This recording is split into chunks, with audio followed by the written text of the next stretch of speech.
State Champs, Michigan's Hangtime is presented by Lawrence Technological University. Visit LTUathletics.com and recruit yourself. Hangtime is also brought to you by the Michigan High School Athletic Association, promoting the value and values of educational athletics. The Michigan Army National Guard, a proud partner of the MHSAA. The Detroit Athletic Club Foundation's Athlete of the Year Awards. Applications being accepted now through March 6, 2023 for the male and female high school Athletes of the Year. Check out previous winners and download the application today at dacathleteoftheyear.com. And the Basketball Coaches Association of Michigan. Find out more at bcam.org. What's up, Michigan? Welcome back inside the State Champs Sports Network studio, episode 5 of State Champs Michigan's Hangtime. Lorne Plant hanging out with you, Scott Burnstein, TJ Kelley. You know the crew, you know the boys. We got a lot to get into in this particular episode. I had a great conversation with the Saginaw Buena Vista legend, Tory Jackson. He is the new head coach at Grand Blanc. The little snippet of that will come up in a little bit. But first, we want to kick off the conversation talking a little Mr. Basketball. We've already got what these gentlemen think might be their top 5. Again, this is just throwing some names out, a little speculation. And once again, know this, we have no say into who the actual 5 will actually be. But TJ, we'll start with your 5. RJ Taylor, Curtis Williams, Sonny Wilson, Caden Brown, and Tyler Jamison. Yeah, I think that without a doubt, the 4 of those are in. You talk about Curtis Williams, headed to Louisville, been a standout starter for since his freshman year at Brother Rice. RJ Taylor probably has the best, or does have the best resume. There's no probably about it. In two trips to the Breslin Center, along with a championship. I know that this is supposed to be a senior event or a senior award, yes. But there is some culmination as far as your entire career, because when you make it to the big stage, that means that all the college or all the high school coaches who are voting have seen you play, and middle school coaches, colleges as well. BCAM has the largest membership in the country. Then you also look at Sonny Wilson, who I'm not sure where the Cubs would be. University of Detroit Jesuit would be in the Catholic League if it wasn't for Sonny Wilson. 22 points a game? Yeah, 22 points a game, absolutely killing it. He is the stir that stirs the straw that stirs the drink for Pat Donnelly's team. And then you also look at Tyler Jamison, who I think is maybe a little bit of a dark horse, but you talk about he is the entire machine that helps the Huskies in Port Huron Northern get to where they are. 25.5 points a game. Yes, and only 1 loss. Right. And that was just to Ann Arbor Huron, who was undefeated. Right. And then you also have the final would be Caden Brown, who with 1,300 points, all-time leading scorer at Grand Rapids Catholic Central. He's got a state championship under his belt. Obviously, other accolades with a runner-up last year. But yeah, he's putting up phenomenal numbers. And he's doing it against some of the best teams in the state. You have, Muskegon, South Christian, Warren De La Salle. Mm-hmm. Yep. So, yeah, those would be my 5. And, of course, then you have, other guys like I think you can maybe Jordan Briggs from Muskegon, Hutch Ward from Kalamazoo Central, Ryan Hurst. There are, Anthony Bernard. There are other guys that could be involved in the mix, and I wouldn't be surprised if any of those other guys were in the final 5 as well. Malik Olafoye over at course as well. Exactly. And Scotty, your 5 is pretty much the same. You don't have Curtis Williams maybe in right now, but you wanted to show Ryan Hurst some love. Yeah, well, Ryan Hurst is at the forefront of the best season that North Farmington has had, maybe ever, definitely since 2016, which is probably their best team ever. And this year's team is looking to match that, if not exceed it. Yeah. They went to the state championship game, ended up losing, but to Cassius Winston and U of D. Yep. So, just making a quick digression to Sonny Wilson, just the definition of a playmaker, the definition of clutch. Oh. I don't think I've seen... all 4 years. It's every year, whenever the game is on the line, this guy's got ice in his veins, cold-blooded. Yes. And so is Ryan Hurst. Very much like Cassius Wilson was when he was there. No question. Yeah. I see the parallels all day long. And Ryan Hurst is just a bulldog. Yeah. He gets a head of steam going, and nobody's stopping him going to the rack. He's got pro range. He's got a great mid-range game where he can pull up. He's a finisher. With Curtis Williams, I'm a huge Curtis Williams fan, and I actually like Curtis Williams more on the defensive end of I think he's maybe the best defender on the perimeter in the country. Curtis Williams, in my opinion, is hurt by the fact that he's playing with 2 other blue chippers, and the points get spread around between him, Xavier Thomas is going to Toledo, and Johnny Blackwell is going to Wisconsin. So sometimes you're getting cannibalized in your own program. KK Brown is going to, some of it comes down to the voting blocks. So KK Brown's going to, he's going to take the whole west side of the state probably. He will. There's no question. And then you'll have all the Metro Detroit guys kind of, cannibalizing each other. Tyler Jamison is from Port Huron, so that actually might bode well for him. He, just piggybacking off what TJ said, he's a scoring machine. You check every box with this guy. I said that last week when we were talking about the team, Port Huron Northern. But, and he's one of Fairleigh Dickinson, right? Yep. Division I school down in New Jersey. But, he's been doing this for 3-4 years now, and just a consummate professional playmaker, competitor. RJ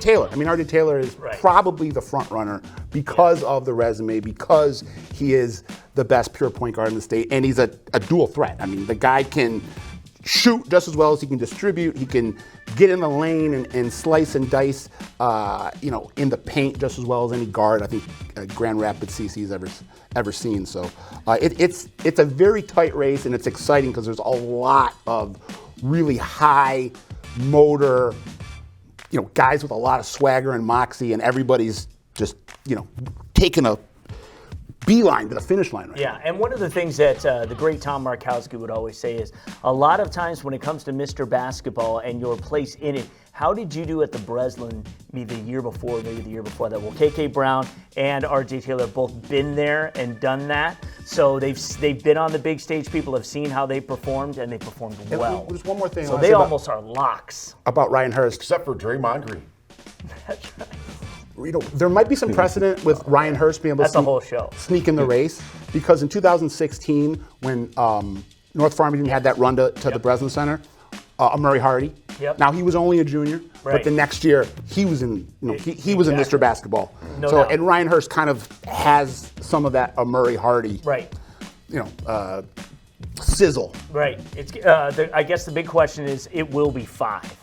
Am I right? We will see 5. We hope it is. It's a free press decision. Sometimes they come out with 3. Oh, I know. Well, I think that they're definitely going to be 4, but I think that the parity between these, there's a very little separation, and I think that they'll wind up going with 5. I loved it back in the day when they used to have 10. Because I loved it just because now I can go back and I can see Steve Hall. You can see Lou Dawkins, who was a longtime coach at Saginaw. And a whole bunch of 8th or 9th negotiating, the head coach at North Farmington. He wound up being in it and stuff like that. Finished 10th. But you can still wear that as a badge. Hey, I was one of the 10 best seniors in my class. Dad, this was you. And I think that's the beauty of just having your name mentioned and etched in with a lot of immortal players. Let's look at this. Steve Smith wouldn't have been in the Final 5. I was about to say, Steve Smith, one of the greatest players ever to come out of the PSL, one of the greatest players ever play at Michigan State, was like 6th or 7th in the voting in '87. So, hey, it is what it is, and the free press makes the rules, and we're just in their world. That's right. We'll see what happens. Also, when it comes to matchups, sometimes that is something, if you can look now, especially in the technology age we have, where you can find out how they did. One of the notes you had against, Curtis Williams in his matchup with Sonny Wilson, not only did he have 23, did Williams, but he also checked Sonny the entire game, who was just 3 of 15 with 8 points. So, and then they also played very well against Grand Blanc as well. And had RJ Taylor, pretty much on wraps in that game. But then again, I look at guys like Sonny and I look at guys like Tyler Jamison. Well, as they're the focal point of their offense on defense as well, that it's easy to hone in on them where they get double teamed and they'll get triple teamed. That was the case versus Ann Arbor Huron with Jamison, where they're throwing the ball in the post and he's being, he's got somebody behind him, he's got somebody in front of him, and it's like, hey, just throw it up there and hope he goes and gets it. And a lot of more times than not, he was the guy that came down and then put it back in the, for easy paint scores.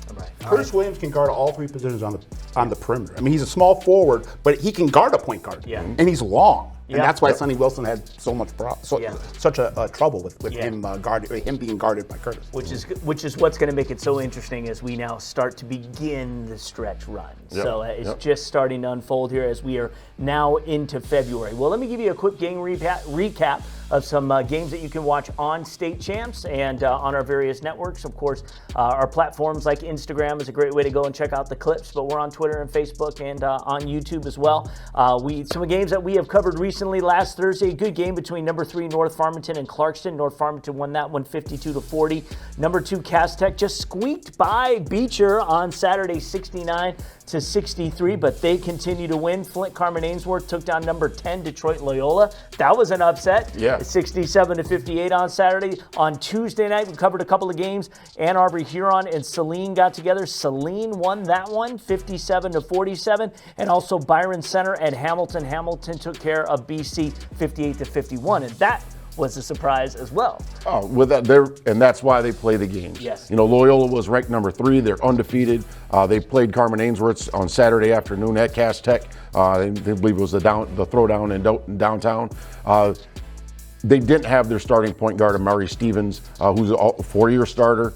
But he, as a point guard, he seemed to be, when you go watch Loyola play, he's the guy that really gets everybody in, where he corrals everybody. Hey, we don't need to take this shot. Just pretty much another coach out on the court. And so not to have him, and Loyola came out rather flat. Hats off to Jay Witham and the Cavaliers at Carman-Ainsworth, doing a fantastic job. Chris McLavish Jr., only a sophomore, but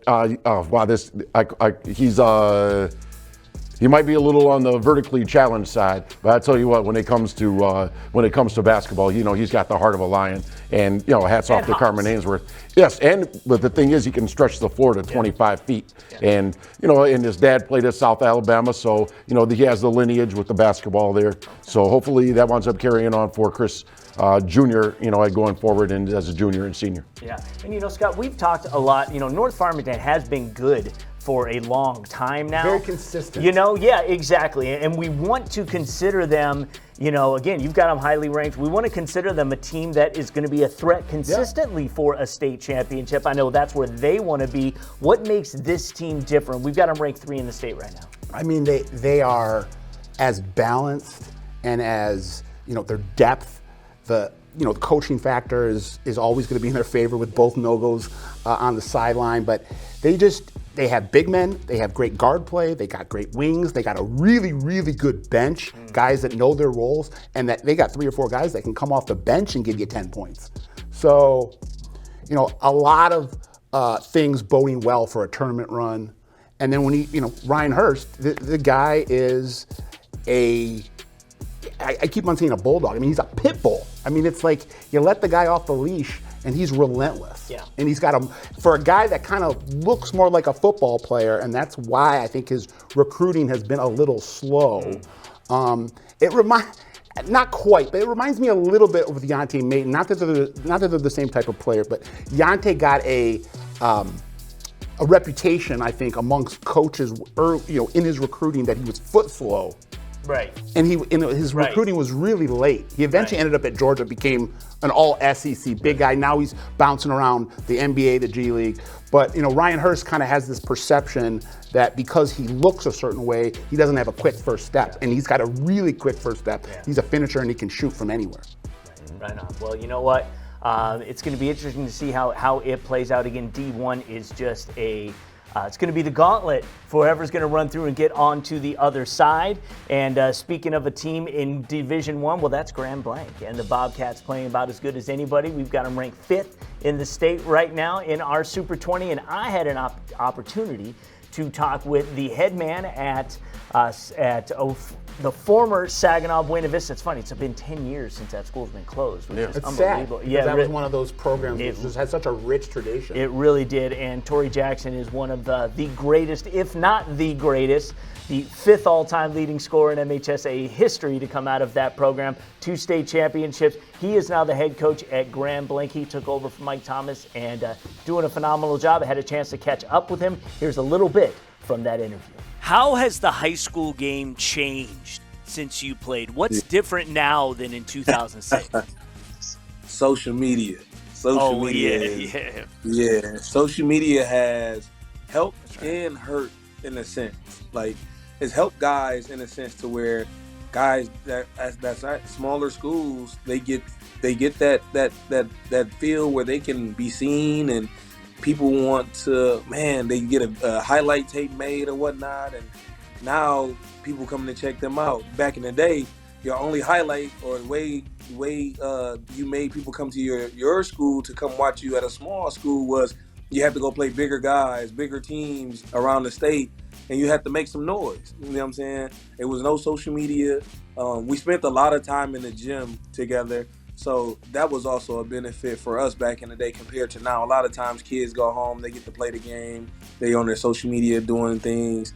It's not a lot of gym time, so to say, and it's hurt the brand of basketball in Michigan, I would say. But then you look at what's coming up now. You got some young guys.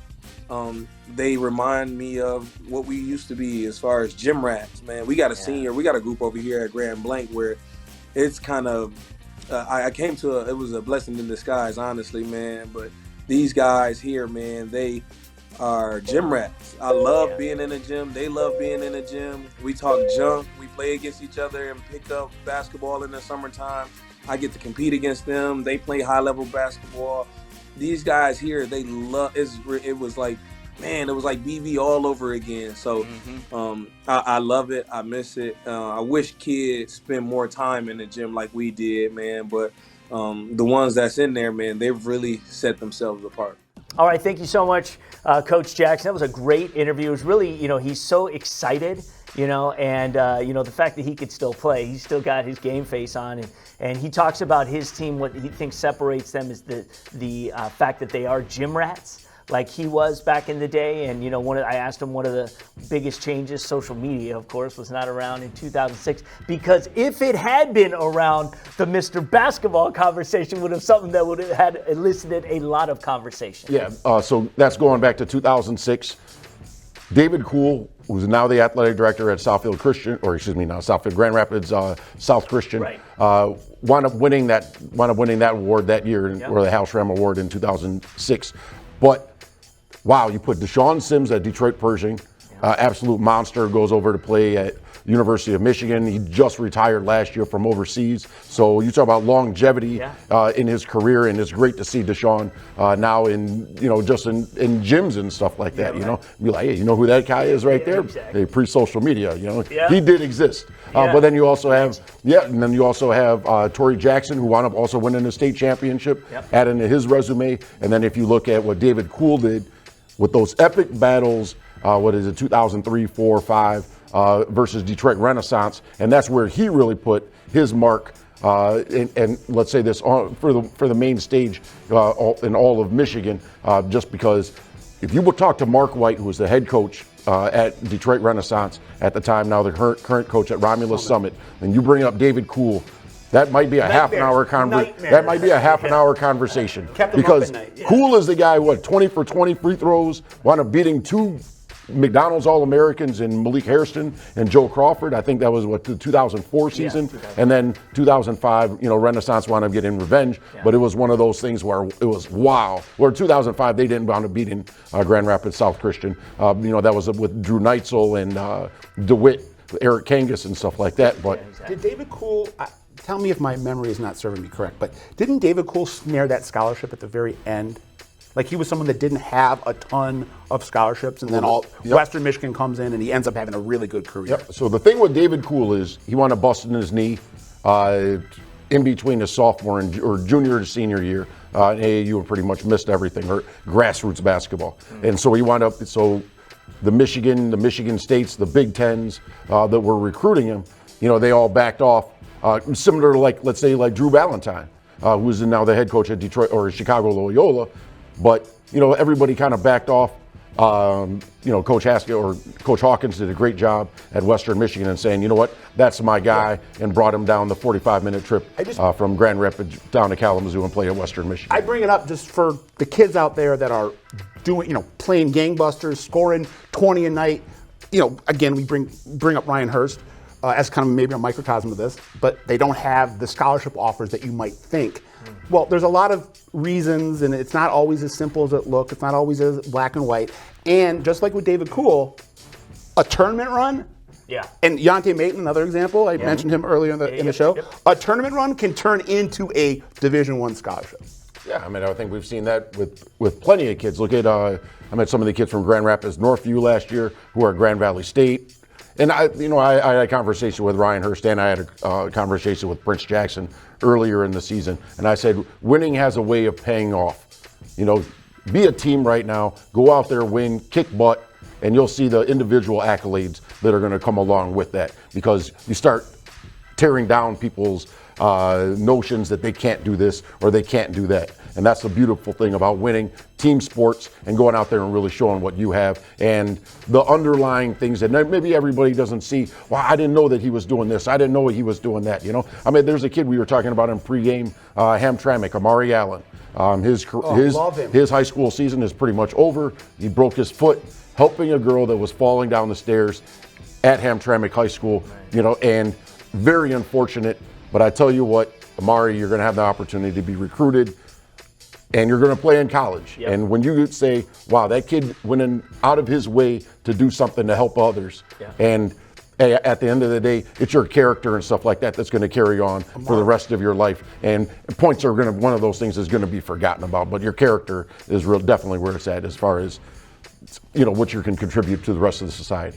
Speaking of next level, Tory Jackson went on a great career at University of Notre Dame. All-time retired, after his 4 years, all-time leading assist leader. Absolutely. Yep. And went to the Sweet 16 a couple times. He's had some of the best teams that Herringody was on the team. It was early Mike. Beat Kentucky in the NIT. It was early Mike. That was still big. It was in the first part of Mike Bray's career. And now it looks like Mike Bray is stepping away. He is. Yep. So, it's pretty wild. And thanks, Coach, for doing that. And that's going to actually move us right into the rankings. Blanc involved in that big changes to the top 10, TJ. Top 2 stay the same, but North Farmington moved up, Brother Rice moved up, Blanc moved up, Warren Michigan Collegiate, Grand Rapids Northview, Ann Arbor Huron, teams that moved down, Jesuit falls a little, Detroit Loyola, as we talked about, Orchard Lake, and Okemos makes their first appearance in the top 20. Hey, I think we have to pay a little bit more attention to the CAAC, the Lansing area teams. Okemos only one loss this year, and that was to Grand Ledge. It was at home, and so I'm kind of debating on what to do, but Okemos, they beat East Lansing, they beat they will say this. They have their revenge game against Grand Ledge that's coming up. They're beating Lansing Everett. They're beating some of the other local teams in the CAAC Blue. But yeah, Jeff Wanch is doing a great job, and he's got a couple of freshmen. We talked about him last week in Trevor Smith, who's an outstanding. I think if you looked at some national rankings, he's a top 25 guy in the country. And then we also have Kelvin Torbert's youngest son, who's also a freshman, that's on that team. So definitely a squad to look for in the future. And let's say this, those guys are playing beyond their years, but I think a lot of that has to do with the experiences that they've had on the younger levels. And so, they came into high school and they're prepared. And, hats off to the Chiefs. And we'll see how that winds up bouncing around for the rest of the year. But, yeah, I had to move Orchard Lake down because lost 2 games, one being a Catholic Central. University of Detroit Jesuit lost at home to Brother Rice.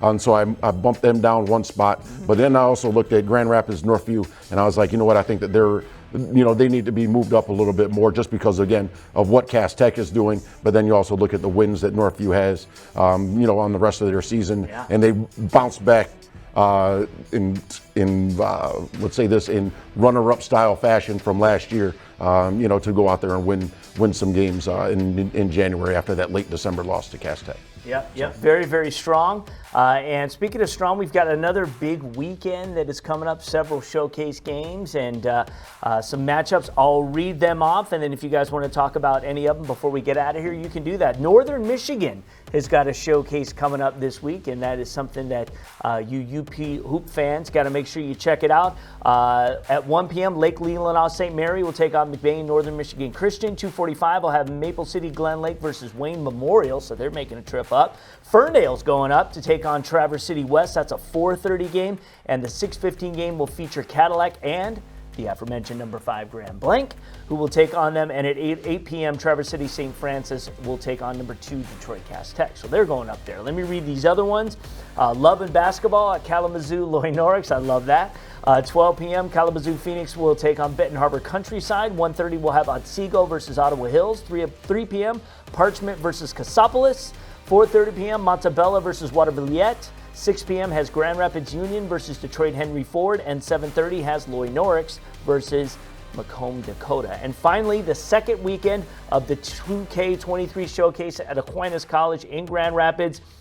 Big games in this one. Big games. Number 19, Benton Harbor versus number 8, Ann Arbor Huron.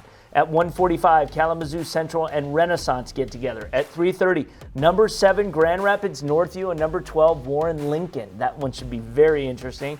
At 5:15, number 3, North Farmington, and number 1, Muskegon. So that's probably the game of the night. And at 6:45, Michigan Collegiate, I should have put their ranking here. I forget where you have them ranked, but they're right there. Yeah, they're number 9, I believe. Okay. Versus number 13, Grand Rapids Christian, which should be a great matchup. And rounding out the night at 8:15, number 15, Orchard Lake St. Mary's versus number 14, Grand Rapids Catholic Central. That's quite a slate. Quite a slate. Well, I'll say this. There's a kid that's playing at the Love and Basketball event. At Parchment, that Parchment Cassopolis game. We like talking about Parchment. Yes. Well, we're going to talk about Cassopolis. Okay. Yep. So they have 6'6". He's a senior, power forward center, but uber athletic and having a very productive year. His name is Davion Goins. I'm not sure where he's going to be playing, but I imagine he's probably going to go JUCO. If he winds up going JUCO, look in 3 years, he's a name that more than likely is going to be on a Division I roster. Is let's say this, if the blueprint goes right. But yeah, he is definitely a player to see. And not only that, we can see Kalamazoo being 45 minutes away from Grand Rapids. If you're down in Kalamazoo, check out Goins and then make the trip up to Grand Rapids, or just stick around and watch the rest of the games at Loy Norix. But yeah, those games at Aquinas College are absolutely loaded. And I didn't write it up or script it out at the beginning of the year, but yeah, that Muskegon North Farmington game, that's going to be rocking the gym. Jordan Briggs, Ryan Hurst, two potential Mr. Basketball candidates, in a clash of great point guards or great combo guards. I want to say something about Michigan Collegiate. Yes. If you don't know anything about them, please try to go check them out. They have one of the most dynamic junior front court prospects in the state, probably in the Midwest. Dylan Grant, he is electric when he's around the rim. And then just a comment on the Northern Michigan showcase with Ferndale going up there. Jayden Hardiman in the middle is starting to kind of find his footing in the OAA. He came over from the MAC. He was at Warren Mott last year, and he's had a couple of really nice games. More recently, he had a little bit of a slow start, just I think getting used to the system, getting used to the new league. And then Chris Williams, I just want to, I've called him the hardest working man in the OAA for the last couple of years. He is just a grinder. But this year, he has expanded his game, and now he's a three-point threat. So watch out. That's probably going to land him a scholarship. And if you're up in the UP and you want to go check him out, go look at Ferndale. They've got a lot of talent, but go look for Chris Williams and see what he's done with his game. He used to be just someone that you could count on around the basket, someone who's going to clean the glass, get a lot of putbacks, play great defense. Last summer, he developed that outside jumper. He had a game the other day where he hit, I think, 6 of 8.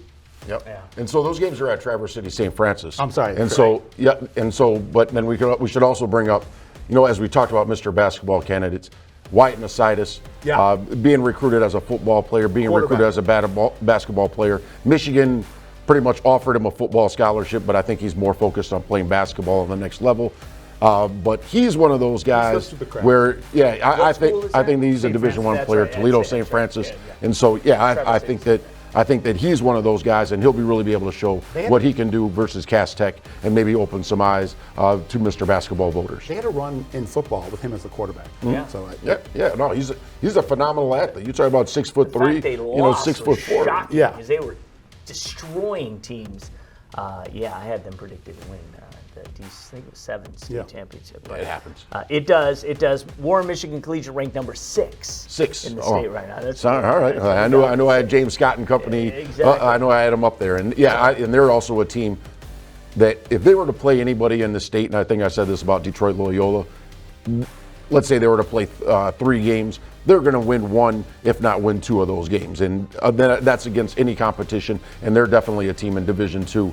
You could arguably say that they're the front runners right now, but they've got a lot of pieces, they've got a lot of size, and if you have the opportunity to make it out to Grand Rapids, this is much Grand Rapids Christian will be a tough opponent, no doubt about it, and playing the 6:45 game in prime time. So good on that, and good on the showcase. And so again, lots going on this weekend. Make sure you get out there and check it out. For TJ, Kelley, and Scott Burnstein, I'm Lorne Plant. Thank you so much for watching another episode of State Champs Michigan's Hang Time. We'll see you next week.